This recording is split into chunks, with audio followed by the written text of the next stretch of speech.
Hello, can you? Okay, so can you hear me? Yes. Okay. Yes. I just coming from a meeting. Sorry, I'm a little bit late, and so great to see you on the Zoom meeting. And so, how are you for the past 1 week? Good. You meditate on Yes. koan, and then you got your pragya wisdom. Hope You have so. you have questions? If you have questions, okay, chapter 3. What is the title of chapter 3? Resolving the unresolved. So there will be some of the questions that it mentioned about practitioners would have doubt or question about the meditation school. And also it involves the Pure Land school, okay, which is a very typical Chinese Buddhist questions, but it's no harm to learn something about Chinese Buddhism since we are using the text commentary on the Platform Sutra. Okay, so as usual, I would like to invite you for a question and answer during my presentation. And so as to wake you up, okay? Don't fall asleep, please. Okay, let me share. Okay, so can you see the slide? Yes, okay. So this is the topic, resolving the unresolved. Okay. So first of all, it discusses about a very important topic in Buddhism, and we talk about merits, and we talk about dedication of merits.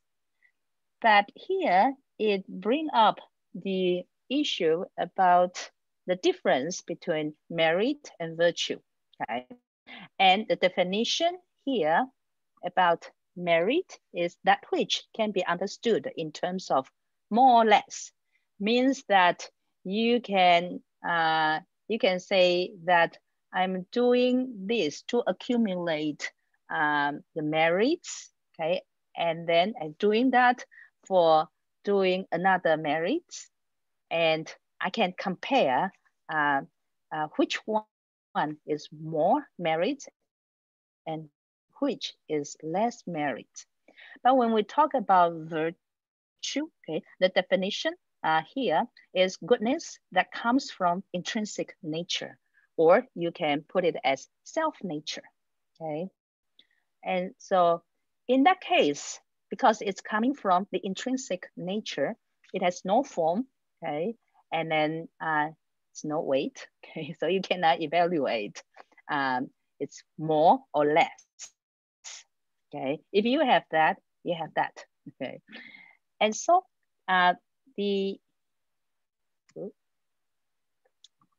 here it takes a, let me see how to go to next slide. Okay, it gives example of Emperor Liang and Bodhidharma. Now, I think you have heard of Bodhidharma, but probably haven't heard about Emperor Liang. Now, Emperor Liang is an emperor living in a time, it's in about the 5th century AD. And he's a, we call it a Buddhist emperor because he support Buddhism, and he himself also has done a lot to for Buddhism in building Buddhist temples and give donations to the needed. And he himself even renounced the household life and to be a monastic in a temple for 3 times. And he's doing so is hoping that he can accumulate merits. Okay, and so he has a dialogue with Bodhidharma. When Bodhidharma coming from India, and he their dialogue start with the emperor asking Bodhidharma, he has done so many things for Buddhism. So how about his merits? It so have him has him accumulated lots of merit for doing so. But Bodhidharma says no, not a bit. Okay, so the emperor got very angry, and so this is the first encounter between the Indian monk Bodhidharma. And so with that story, so Chinese Buddhists discuss a lot about why Bodhidharma reply that the the emperor hasn't done any merit.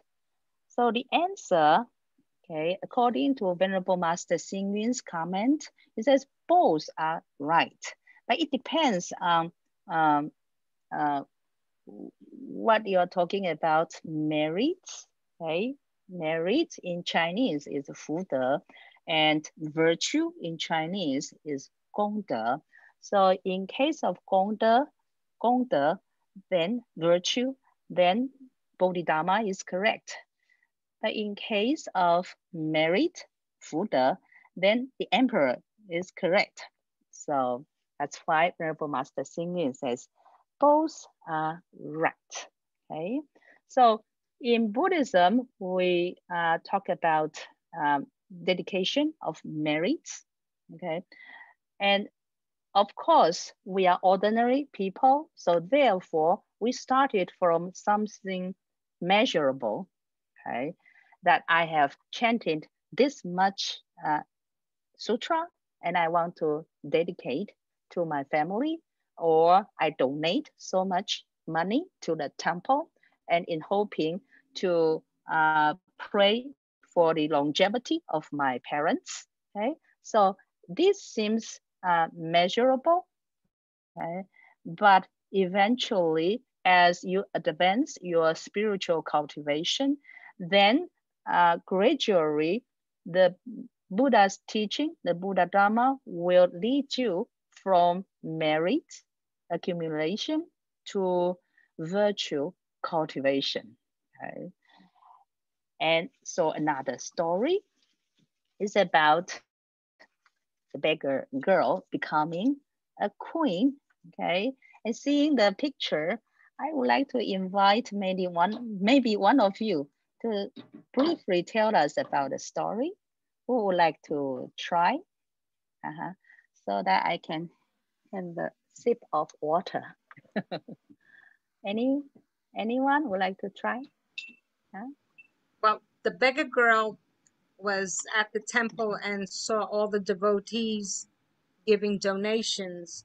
So when she reached into her pocket, she only found one old gold coin that she had rummaged through the garbage from the day before. And she gave that as her offering. So the chief monk at the time had did a whole Dharma service and a prayer for her.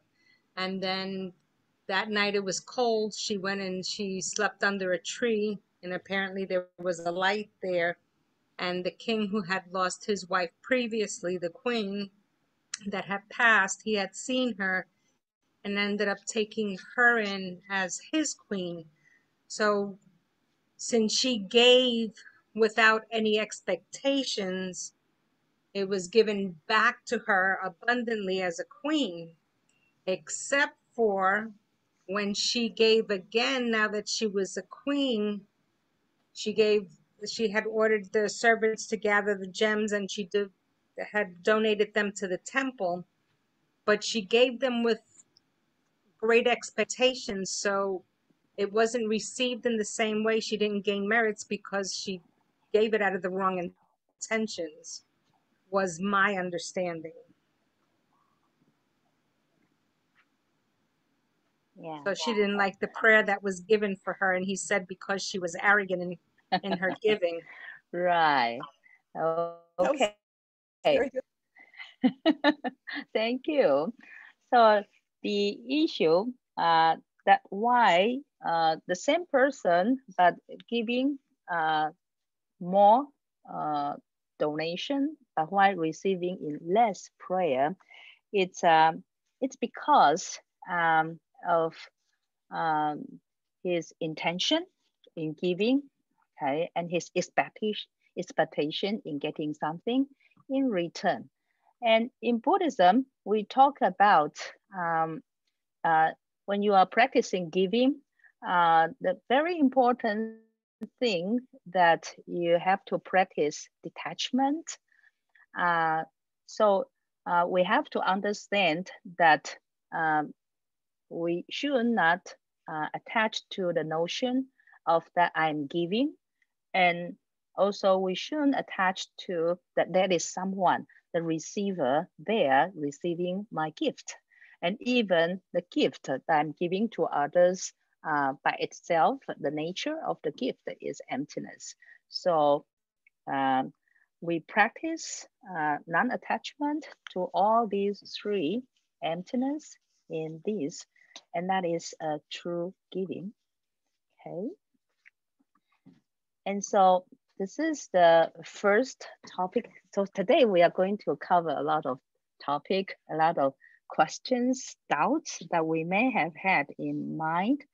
And so the first one is about merit and virtue, okay, 福德 and 功德. And second question, people asking about where is the pure land, okay. The background of having this question is in Tang Dynasty, where Master Huineng would have seen that his contemporary Buddhist practitioners, they are practicing the Pure Land school and the meditation school. And both school becomes very strong in Chinese Buddhist history. And so therefore, at his time, these practitioners of these two schools that they are arguing against one another, each other, and then saying that their school is better than the other one. And so therefore, for meditation school where Master Huineng belongs to, so he clarified what is the real pure land. So at first he asked question, where is heaven and where is hell? Okay, anyone would like to answer where is heaven and In where our is hell? minds. Heaven, it refers to the six realms that in the Buddhist concept. Okay, who sorry, excuse me, who just This giving was the Jamie. answer? Yes. Yes. In our minds. Okay, in our minds. Okay. And then where is hell? Likewise, in our minds, I think. Okay. Now, first of all,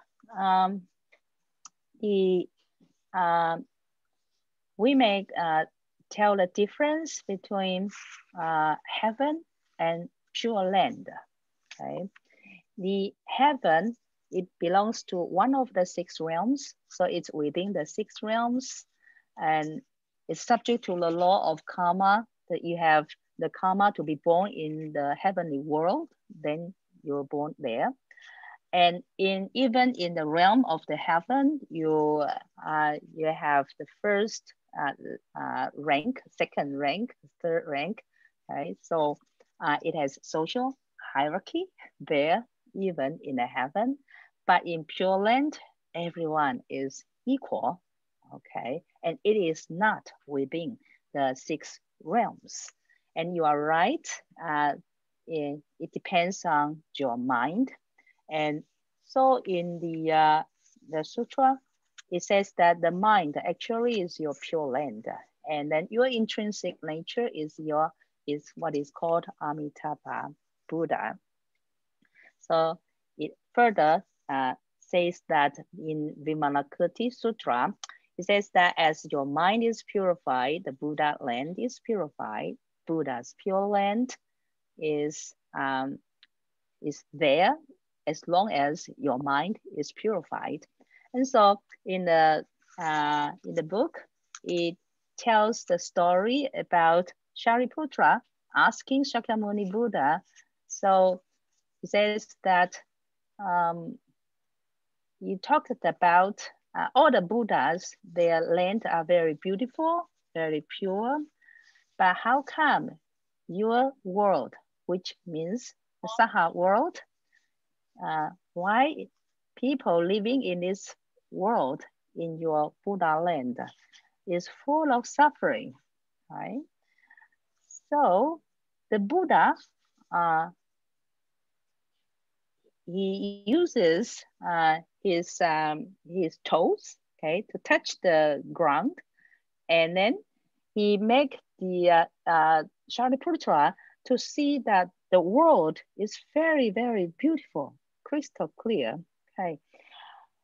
And with that, he says that it is because the mind, if your mind is pure, then what you see will be pure, okay? Do you have any question about this? Okay, when you read this, okay, do you have any further question to ask Shakyamuni Buddha?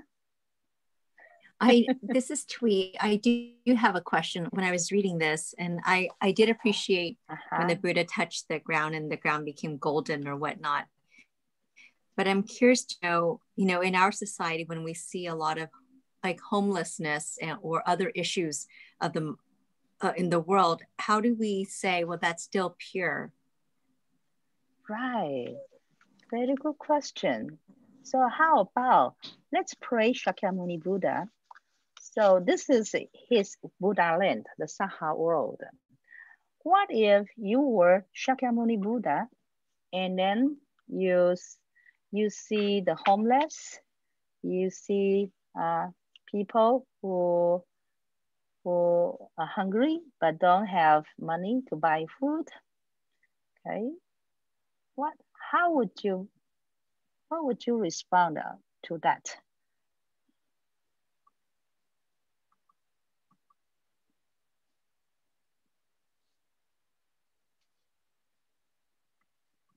You would need to respond with compassion and caring and do whatever you could for those people that you come across and teach them the Dharma if you can, but show compassion and loving kindness to them. Right. If you are the Buddha, you still see the Buddha nature, the intrinsic nature in that person, right? It's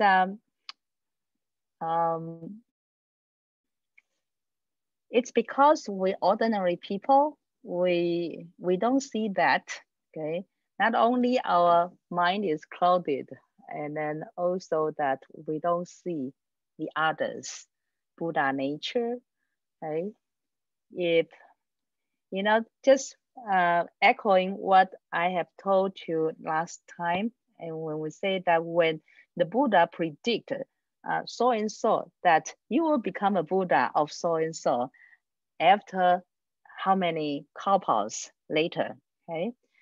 At that time, that student is not yet enlightened one, but the Buddha already see the Buddha nature in that person, okay? So I imagine from the Buddha's eye to see the homeless, already he can see his future as a Buddha, okay? And then I think, Dean, you are right. You just need to see the person from a Buddha's perspective, with loving kindness and compassion, okay? And that your love and compassion, your wisdom towards that person can help to reduce, relieve, okay, reduce the suffering in that person, okay, because you have that positive energy emitting from you, okay. That, okay.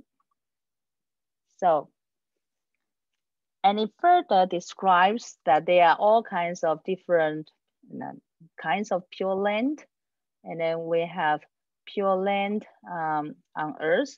So from Shakyamuni Buddha's perspective, this Saha world also is pure land.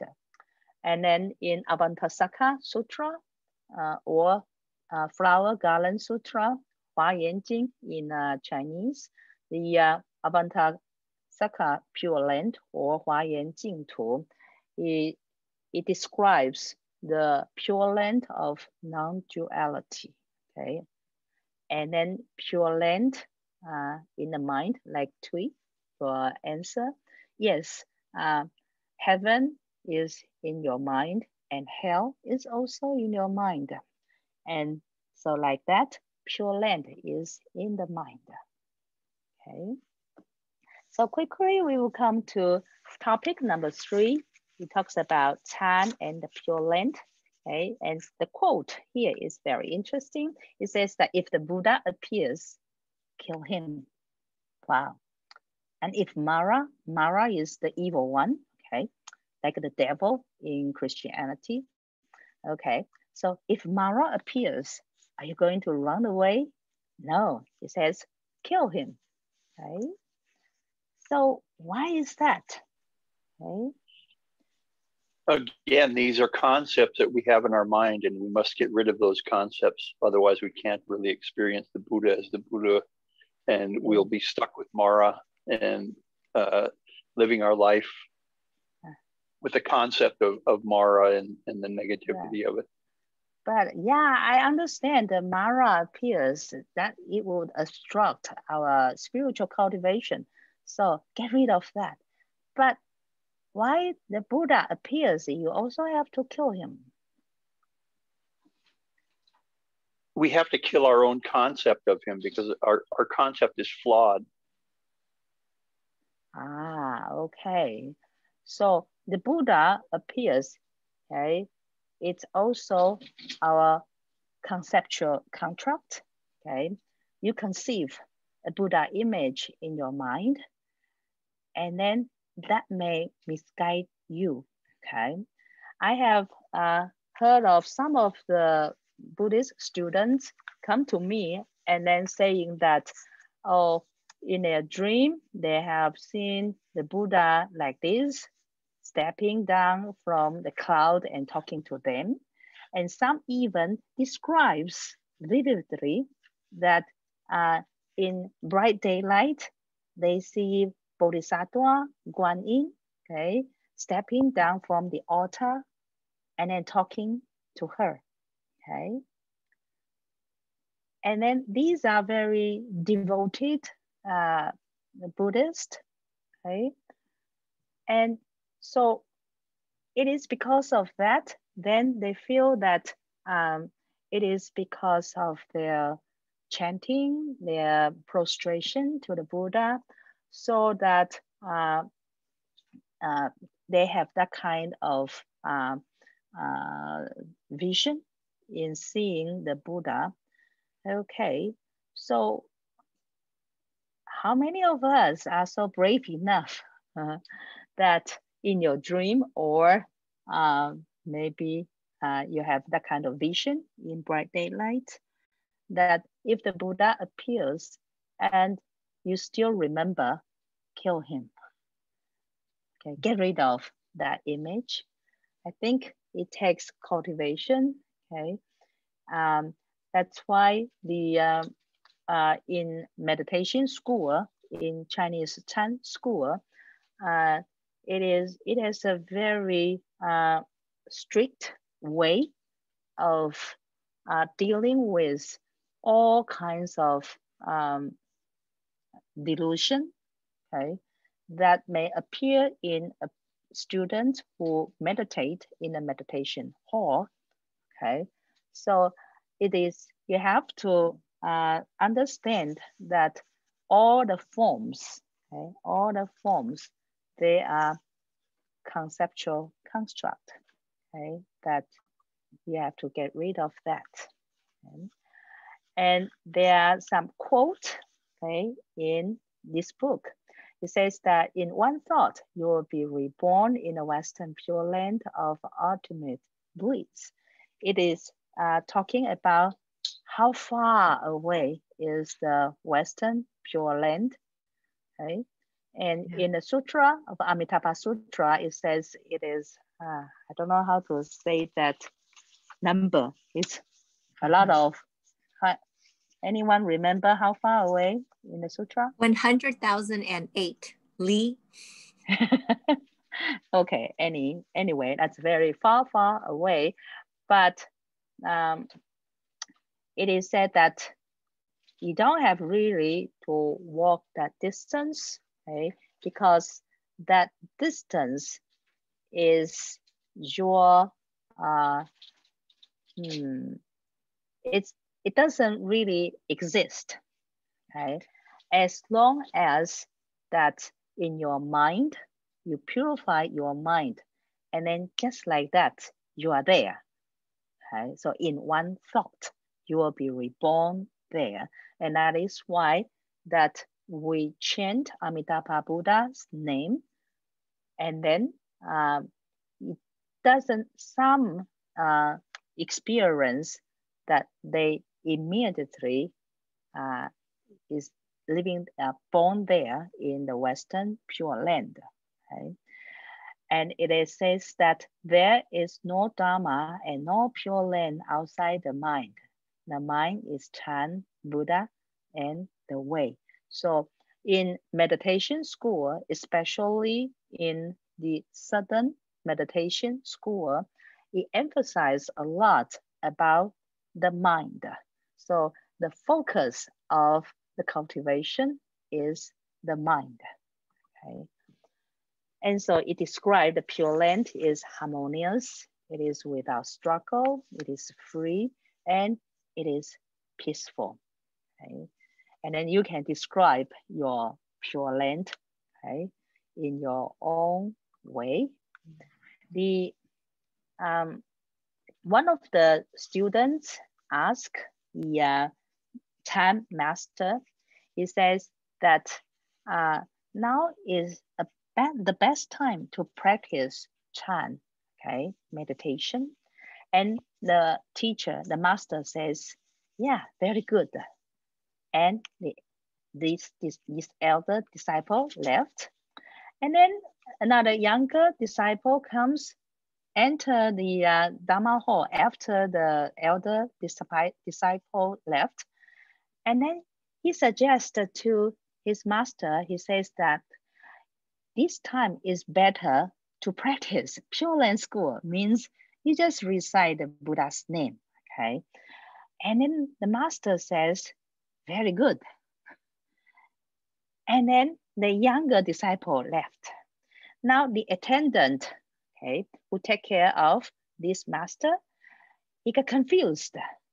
So he asked, Venerable Master, so how come you answer very good to both of your disciples? So which one is the best? And the master answers what? Yours. He even didn't say any school, right? The attendant, he didn't mention is Tan school is the best, or he didn't comment on the Pure Land school is the best. He's just asking question. So what does that mean? The master says yours is the best. Okay. So what is the attendant's idea about which one is the best?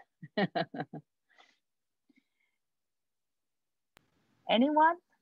Anyone who would like to talk about this koan story? Okay. this is so true that it happens, okay, in all schools, right? And then I guess my master also heard about the students, okay, Fuguangsan monastic, asking him, so Master Xingyun, which one is the best practice at these current times, right? And then my master, I guess my master will also say yours. So what is the project wisdom we learn from here? It's Any because it depends on the individual and where the individual's mind that is at that current time. So that's why it's the right one for them, because he can already see which is the path that they have chosen to take. But yeah, it's right. But would you think that will cause a problem in that master's monastery? That these two disciples, they think, each one of them, they think that, oh, meditation is the best practice. And another disciple says, Pure Land is the best practice. And then they are living in the same monastery. So it depends on each individual's growth, though. It depends on our own mindset, because we're all at different stages in our learning. So it really depends on each individual. But if one is only focused on the Pure Land, then it's right for them.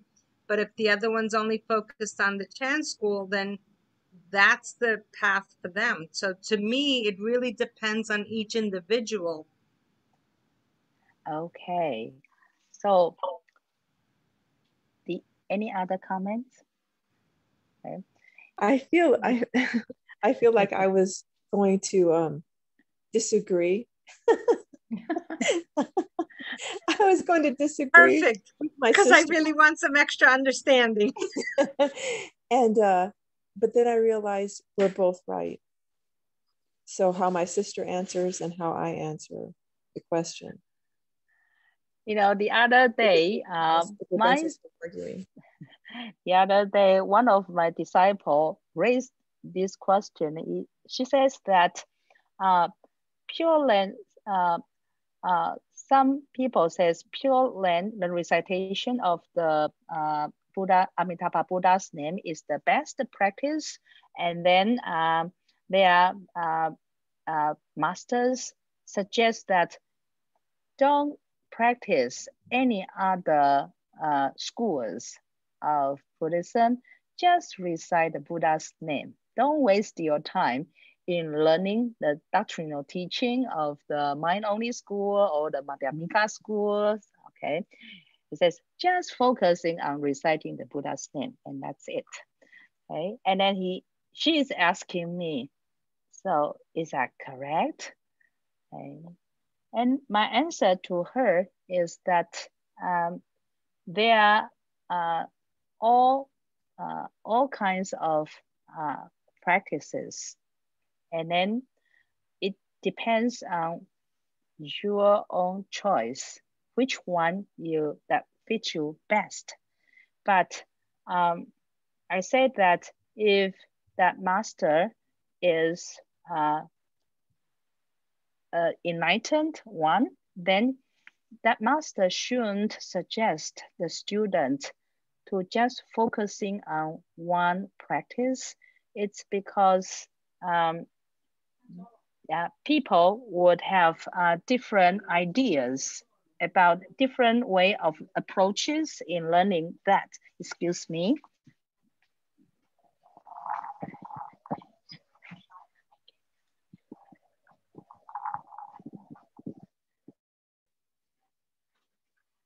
Sorry. And then, so we should allow people to learn Buddha Dharma as many as possible, so that after learning and mastering the teaching, then they would be able to select the practice that fit them most. Okay, this is how I suggest. And then I would say that in this temple, in my temple, if people, they like reciting the Buddha's name, I would just let them recite the Buddha's name. If people would just like joining the Dharma services, then I would just encourage them to join the Dharma services. If people, they just want to come to the temple to do meditation, then I welcome them to do the meditation. It doesn't, the best thing is that you feel that it works, right? And then you shouldn't look down upon others' practice and then saying that that is useless and that is waste of your time, okay? And this is what I would like to add on this. Yeah, Venerable, I was thinking. I think it comes down to what one can most sincerely dedicate themselves to in order to progress on the path. So if one feels that the chanting is the best thing, another feels that meditation is the best, and one may feel that both work together well.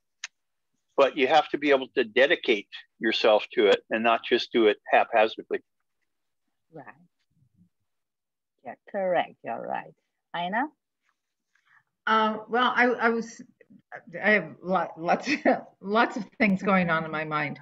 I was thinking about how we say all roads lead to Rome, and that's in many ways what we're saying, that we all find our own way, and that I was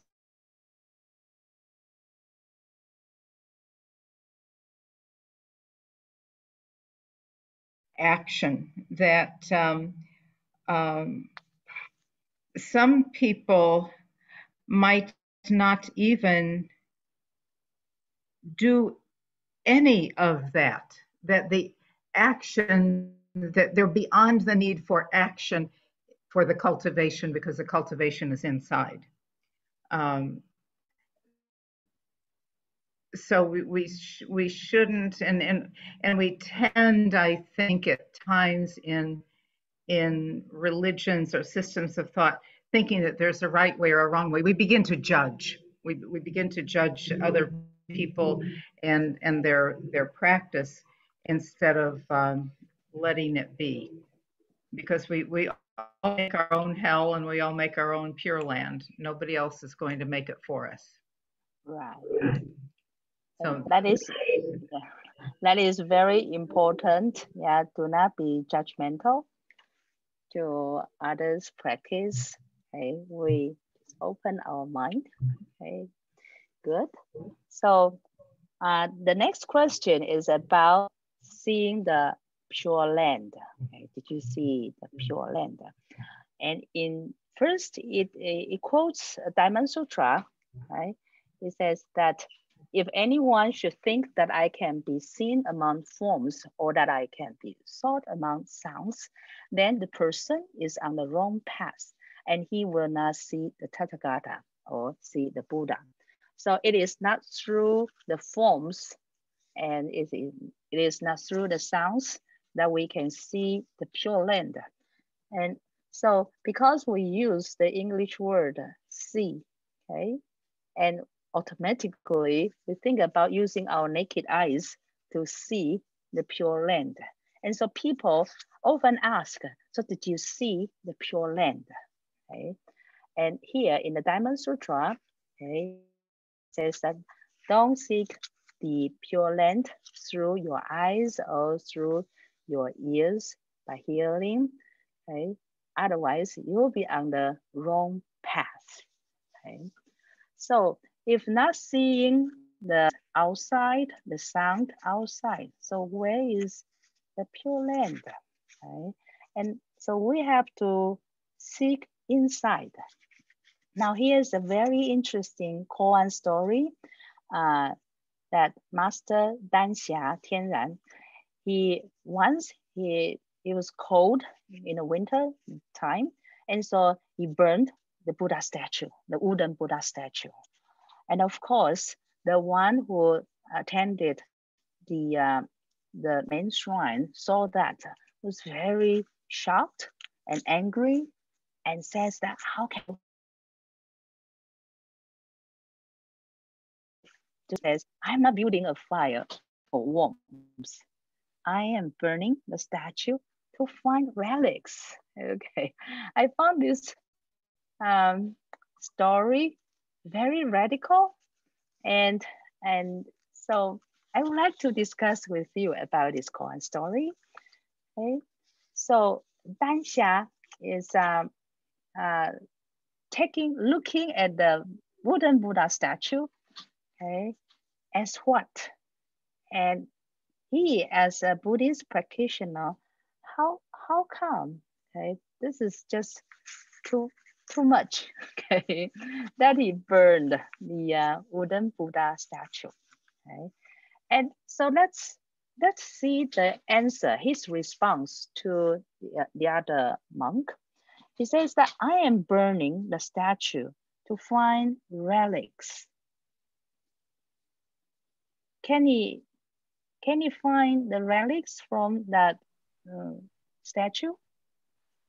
You would only find relics if it were the real Buddha, if it were the true manifestation of the Buddha. Uh-huh. Okay. The relics represent the Buddha, the essence of the Buddha, right? So what is the essence of the Buddha? I'm burning to find.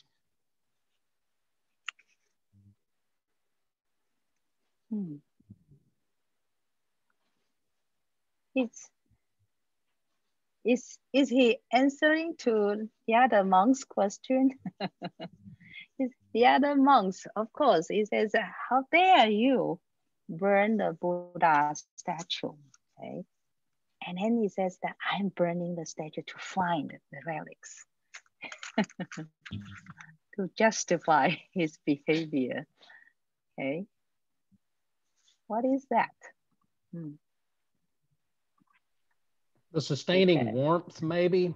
By the way, I don't support trying this experiment, but I think he's probably talking about the warmth rather than the relics that some of my fellow Buddhist practitioners in Thailand, et cetera, get when after a cremation.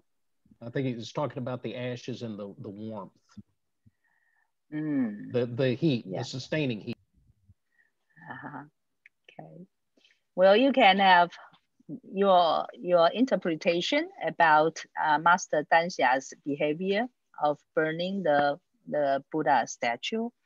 My master says, comment on that, saying that unless you are an enlightened person, don't do that. And of course, in this story, we also learn that we are attached to the forms of the Buddha statue. And that is why people criticize that we Buddhists are bowing to the idols, okay? And as beginners, Buddhist students, beginners, of course, at first, they are bowing to the Buddha statue, that is the Buddha out there. But as time goes by, we gradually will learn that we are actually bowing to the Buddha inside us. Okay, and then that we have to always keep in mind that when other people criticize our bowing to an idol, we have to be very clear that it's a role model out there, and we have to turn that outward worshiping to inward respecting our own Buddha nature. Okay, the next topic is one Dharma. Okay, and at first it gives the metaphor of three animals crossing the river, the elephant, the horse, and the rabbit. Of course, from the size of the animals, we know that the difficulties in crossing the river would be the smallest one, the rabbit. Okay, so the teaching, okay, from that that metaphor is that we Buddhist students, we have different kind of capacities, abilities in crossing over the river of suffering, okay? But our goal is the same, okay? To the one Dharma is the same. We are heading to that same goal. And so it gives us 4 guidelines to practice Buddhism. While we are crossing the river, what we should pay attention to is that it is rely on the Buddha Dharma, not on the individual teacher. Okay, the Buddha Dharma is our solid reliance. Okay, and the second one is rely on the meaning. Okay, not on the words that explaining what Dharma is. And so therefore, the Buddha Dharma, the text, the book that we read in chapter 3, we have to digest the meaning, okay? And then so that we understand its true meaning in it. Number 3 is rely on ultimate truths, not on relative truths. And of course, now we are studying the relative truths, right? About doing the wholesome deeds, say good words, do good deeds, think good thoughts, and then still we are saying good, good, good. And then so in the connotation behind it is that they are bad words, they are bad deeds, they are bad thoughts. Okay? But eventually, if we want to cross the river of suffering, then we have to elevate our understanding of Buddhism to the ultimate truth. And number 4 is rely on wisdom, not on knowledge. And that knowledge refers to the knowledge we gained through our consciousness. And that consciousness, because of its involving in the sensory organs and the object in contact with our sensory organs. And so we have to transform our knowledge to wisdom. So these are the 4 guidelines. Okay? And the next thing is talking about non-duality. So we are living in a relative world, and then we have the dual concept about everything in the world, men and women, tall and short, big and small. And so in Vimalakirti Sutra, it talks about non-duality. So it has it gives us the story about the dialogue between Mansusri and Vimalakirti. So Vimalakirti is a lay person, but is a person of wisdom. So he has a dialogue with Manjusri, which traditionally we also regard him as the Bodhisattva of great wisdom.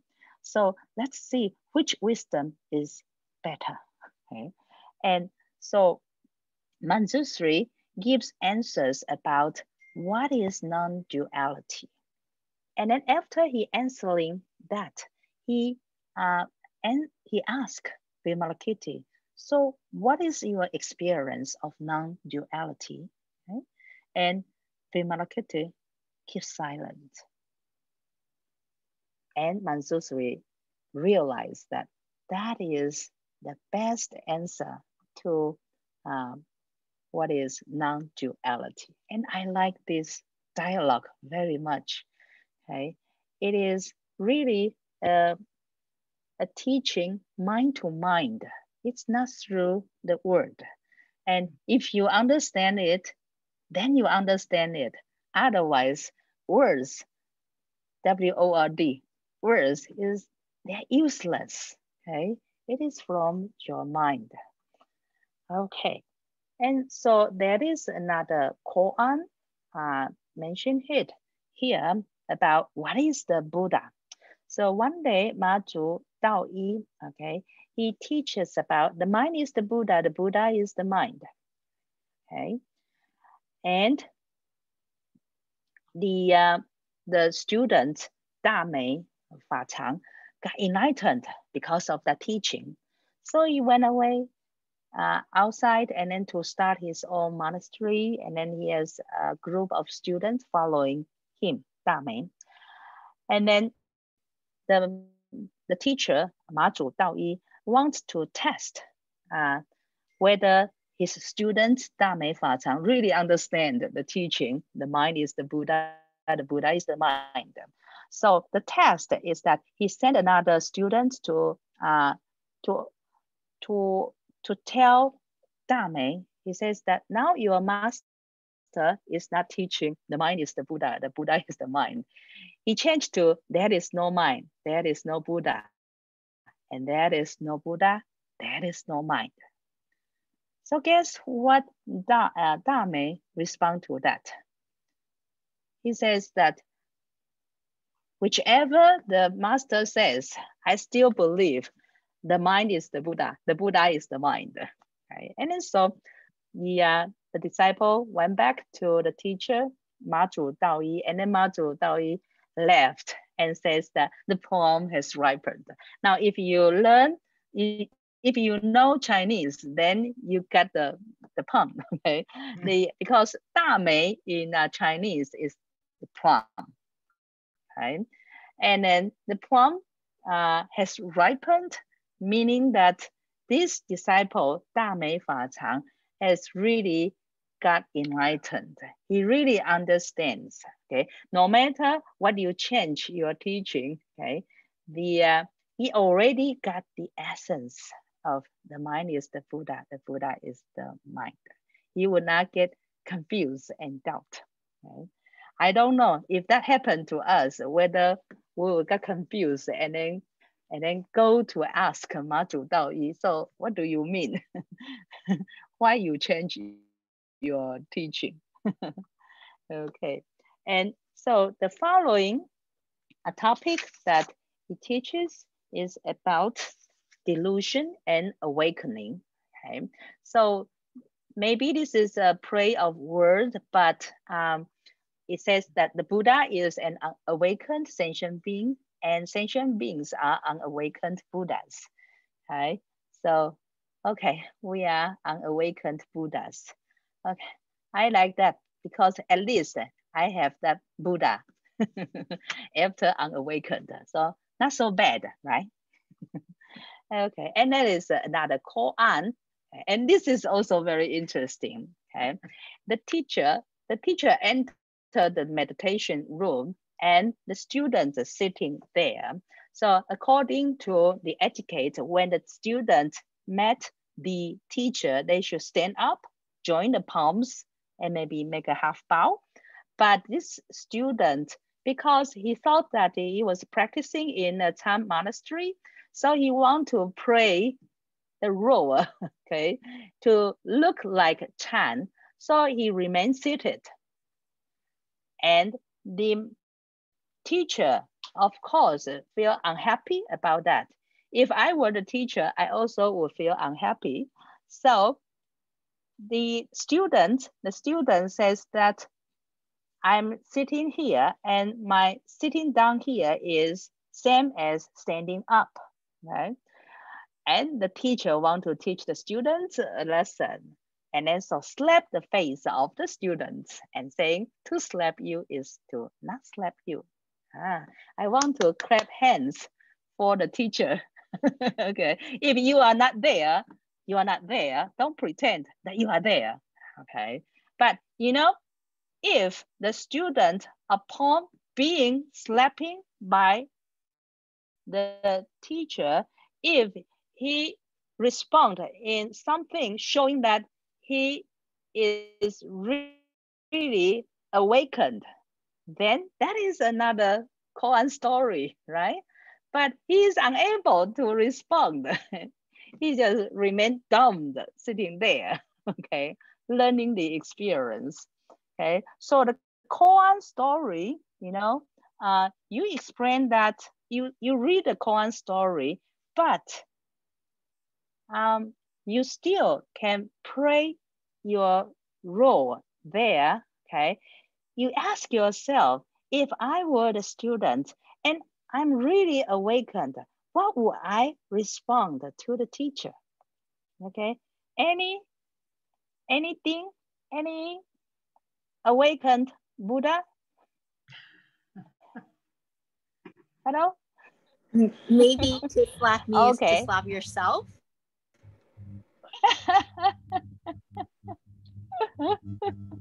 Okay.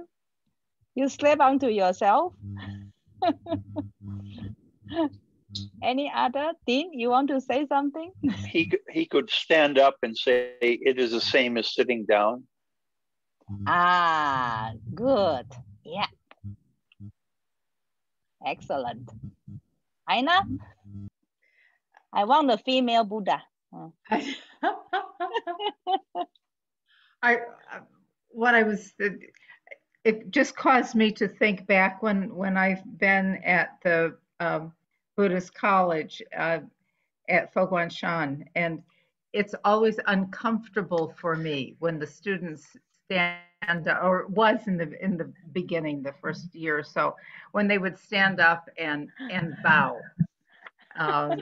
It because I think of the teacher as a learner and the learners as a teacher.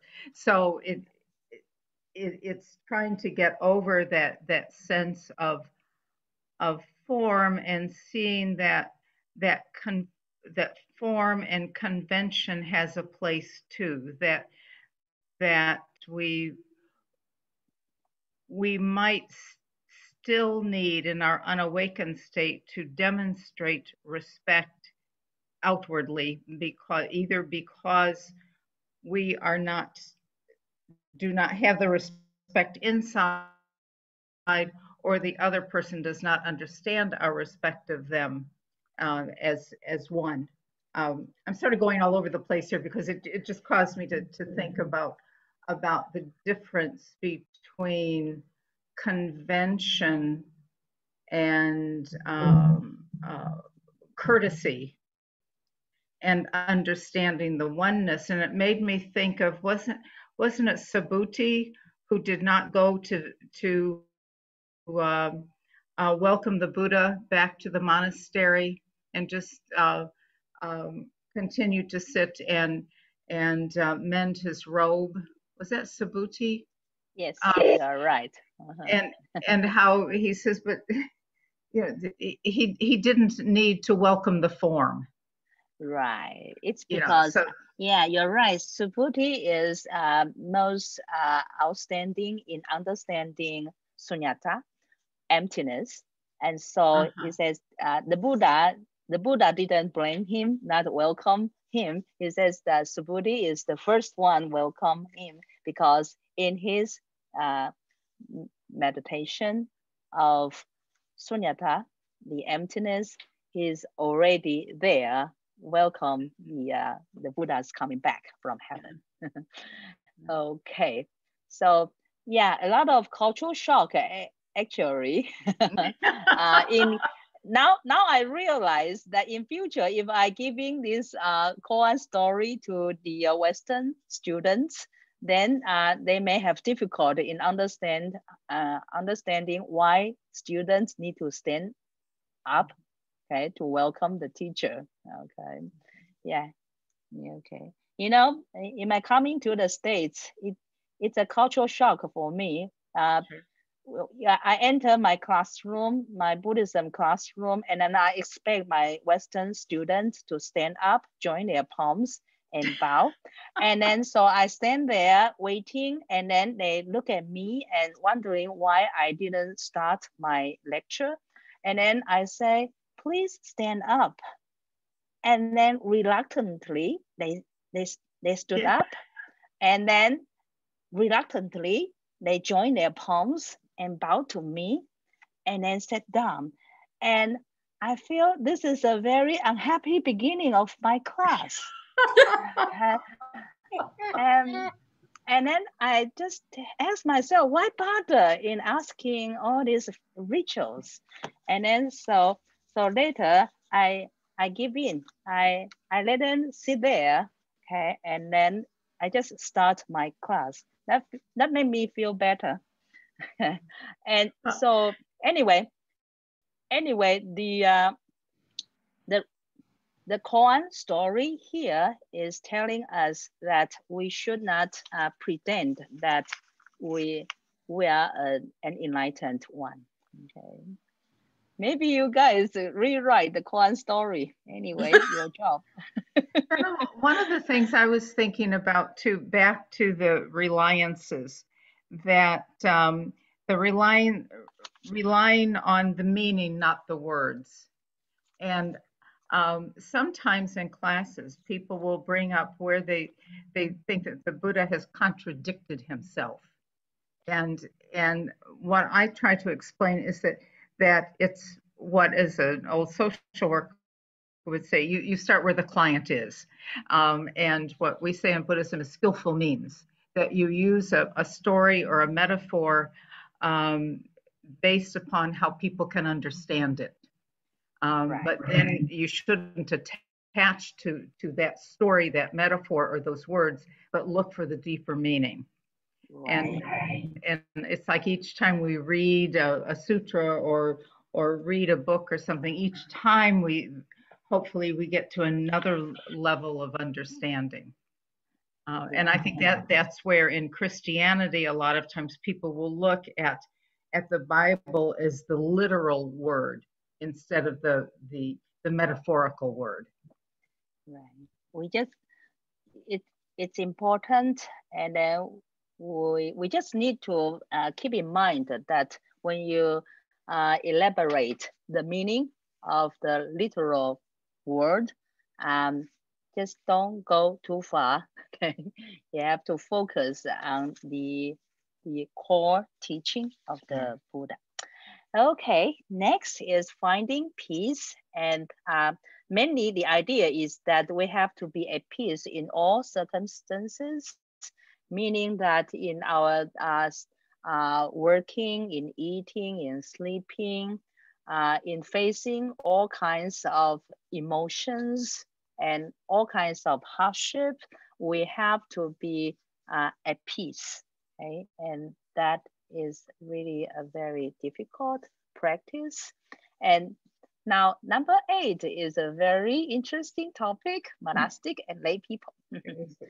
And I think it's a wonderful topic between me and my class. I am the minority and you are majority. Okay, so your answer will trump mine. So what is the difference between the monastic and lay people? Okay, this is the topic is mentioned here because traditionally people regarded monastic as with a better practice, a better condition for spiritual cultivation, and then not to mention that in sectarian Buddhism time, that they purposely raise, elevate the position of the monastic and downplay the role of the lay people. It seems that the lay people in those days that they can only do the dana, the giving, donation, and then providing food, all kind of materials that the monastic need for their practice and meditation. So and so in Chinese Buddhism, not only in the past but also nowadays, this is also a topic that a lot of people they want to debate or argue which one is better. Okay, so what is the difference between monastics and lay people? Anyone want to start? Well, this is Jamie. I would think that a monastic has made the decision to remove as many obstacles as possible for their cultivation by renouncing. Right. But the lay people also, right, keeping their household life and started learning Buddhism, they also want to get rid of the worldly sufferings, and then try to liberate, to cross the river of suffering. Okay. So what is the difference? Besides the appearance? At the heart, there doesn't really need to be a difference, because a lay person can renounce mentally and not be attached to any of the worldly things and live as a monastic essentially by not being attached. Right. Okay. So that is why the renouncing the household life, you can physically renounce the household life just like me, and you can also mentally, spiritually renouncing the household life. Okay, so the mind again is the issue. Okay, that whether you really renounce your household life or not depends not just on the appearance, but also on the mind. Okay, what happened? Did you have a problem in hearing me? Did you hear any noises? Yeah, there's a little bit of noise in the background. Okay, so maybe it's a sign telling me that it's time. Okay, the last the last slide. It's how to practice. It says that it's be a good person takes practice. So it's just not a free lunch. You have to practice to be a good person. And so then the question is, what kind of practice will you take to make you a better person and perfect your character? It's because a very famous master, a Buddhist master in the early 20th century in China, Master Taishi, he says, the Buddha we look up to and take refuge in perfected his character, right? Meaning that he perfect himself as a human being to become a fully enlightened one, the Buddha. So by perfecting our own humanity, we attain Buddhahood, okay? Meaning that all of us, layperson or monastics, okay, our job is to practice, to become a better person, to perfect our characters. And so Buddha is not someone very far away, very distant, very different from us. Buddhas are human beings who have perfected their characters. So to become a fully enlightened person is it's a process, and we are all on that process, right? And so how to practice, this is a question put to every one of us, okay? It's not only to monastic, okay? Sometimes my devotees, when they talk about spiritual cultivation, they look at me and then it seems that I have the responsibility to do all the practice, and then they just look at me. Okay, now I have to emphasize that practice applies to all, monastic as well as the lay people, lay person. Okay, agree? Okay. Okay. So if you agree, our next chapter, very deep, very profound. Okay. We are going to talk about meditative concentration and wisdom. Okay. That takes some time to prepare. So I hope you prepare the class. And with that, I hope you enjoyed the class today. I overrun. I hope. Thanks for taking your time with me in such a long class. And I hope you have resolved your questions, the unresolved questions, and then start to focus on how to practice. Okay, so we will continue the discussion of the practice next week.